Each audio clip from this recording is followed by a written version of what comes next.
Middle east में फिलहाल खलबली मची हुई है। लगातार बड़ी अपडेट्स आपको बता रहे हैं, लेकिन इजराइल का अगला टारगेट एर्दोगान है।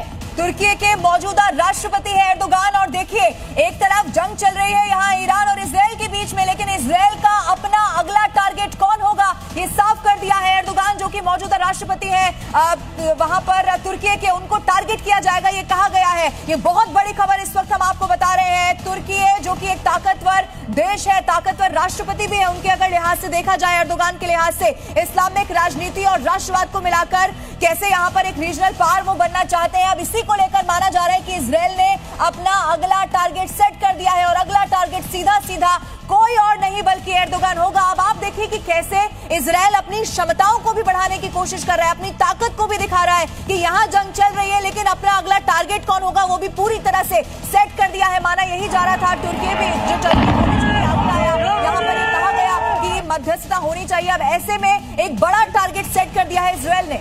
हालांकि इन सब के बीच में अगर अगला टारगेट एर्दोगान है तो ये समझिए कि आखिर ये युद्ध किस तरफ जा रहा है, क्योंकि यूएन में ईरान की तरफ से कह दिया गया है कि अब इजराइल को जवाब और खामेनी की मौत पर ईरान में मातम पसर गया है। मस्जिदों में ईरानी लोग रोने लगे। 40 दिन का राजकीय शोक। ये तस्वीरें आप देखिए, रमजान का महीना और ईरान में मातम पसरा हुआ है। नमाज के बाद मस्जिदों में खामेनी के समर्थक रोने लगे हैं। ये तस्वीरें आप सबसे पहले जी न्यूज पर देख रहे हैं। ईरान की मस्जिदों में मातम पसर गया है। सुबह की नमाज जब अदा की गई तो उसके बाद ईरानी समर्थक जो है खामेनी के, वो यहाँ पर रोते नजर आए हैं। ये तस्वीरें आप देख सकते हैं सबसे पहले जी न्यूज पर। खामेनी का मारा जाना उनके समर्थकों के लिए एक बहुत बड़ा नुकसान, और रोने की आवाज, मातम की आवाज सुनिए जरा, किस तरह से ईरान जो है वहाँ के लोग डिमोरलाइज हो गए हैं। मातम पसरा हुआ है, मरतिये पड़े जा रहे हैं। खामेनी की मौत के बाद ईरान की तस्वीरें बता रही हैं कि ईरान की हालत क्या हो गई है। ईरानी जो समर्थक थे खामेनी के, उनकी हालत क्या है, ये तस्वीर बताने के लिए काफी है। खामेनी की मौत के बाद ईरान में मातम पसरा हुआ है। 40 दिन का राजकीय शोक घोषित किया गया है।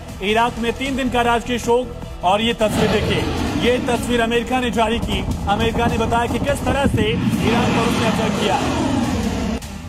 और एक और बड़ी खबर बता देते हैं इसी से जुड़ी हुई जो मिल रही है आपके टेलीविजन स्क्रीन पर। बड़ी खबर देखिए, एक तरफ लोग रोते हुए नजर आ रहे हैं, तो अब अगला टारगेट क्या होगा ये इजराइल ने सेट कर दिया है। खामेनी के बाद अगर अगला कोई टारगेट है तो वो टर्की के राष्ट्रपति इस वक्त एर्दोगान अगला टारगेट होगा। ये इजरायली मीडिया ने कहा। ये वॉर, ये जंग बहुत ज्यादा बढ़ती हुई नजर आ रही है।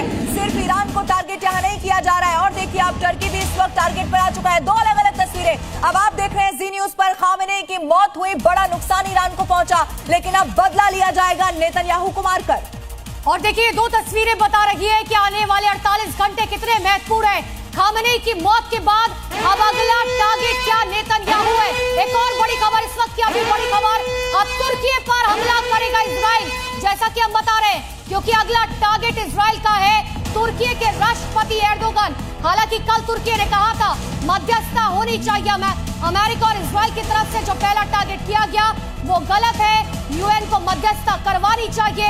लेकिन इन सब के बीच में अब तुर्की फंसता हुआ दिखाई दे रहा है। इजराइल का अगला टारगेट कोई और नहीं, टर्की है। टर्की पर हमला किया जाएगा। टर्की के राष्ट्रपति एर्दोगान अब अगला टारगेट है इजराइल के। एक तरफ ईरान कह चुका है हमारा अगला टारगेट कोई और नहीं, नेतन्याहू है। बहुत बड़ी खबर इस वक्त आपको बता रहे हैं। और बड़ी खबर इस वक्त की, ईरान ने इजराइल अमेरिका को सीधी धमकी दी है। खामेनी की मौत का बदला लेने के लिए कहा, घुटनों के बल ला देंगे। अमेरिका और इजराइल को ये धमकी का, खून की आखिरी बूंद तक ये जंग जारी रहेगी। तो ईरान ने खामेनी की मौत के बाद ये सबसे बड़ी धमकी इजराइल और अमेरिका को दी है, नेतन्याहू और ट्रंप को दी है। कहा खून की आखिरी बूंद तक हम जंग को जारी रखेंगे, आखिरी सांस तक लड़ेंगे। ये कहा गया है ईरान की तरफ से। सबसे बड़ी खबर। और इसी बीच एक और बड़ी खबर, और इसी बीच बहुत बड़ी खबर, इजराइल में एक बार फिर से सायरन बज रहे हैं। उत्तरी इजराइल में सायरन बजने शुरू हो चुके हैं।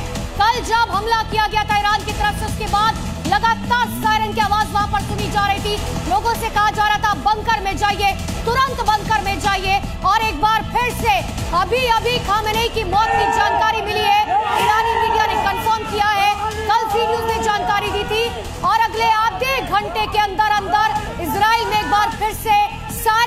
होने शुरू हो चुके हैं। और बड़ी खबर यह है कि इजराइल में एक और बड़ा हमला कर सकता है ईरान, और इस बार टारगेट पर सीधे सीधे नेतन्याहू हो सकते हैं। और ये जानकारी खुद ईरान की तरफ से दे दी गई, यानी कि अपना टारगेट सेट कर दिया गया है। वहां पर खबर अंदर खाने ये भी है कि तमाम बड़े नेता ऐसे हैं नेतन्याहू समेत जिनकी सुरक्षा को इस वक्त बहुत ज्यादा बढ़ा दिया गया है, क्योंकि इस वक्त इजराइल जानता है ईरान कभी भी बड़ा हमला कर सकता है। ये तस्वीरें जो आप देख रहे हैं वो बताती है कि अफरा तफरी कैसी है, सायरन बज रहे हैं, तमाम ऐसे रिहायशी इलाके जिसको अब छोड़ने के मूड में ईरान बिल्कुल नहीं है, चुन चुनकर कैसे इजराइल को नुकसान पहुंचाना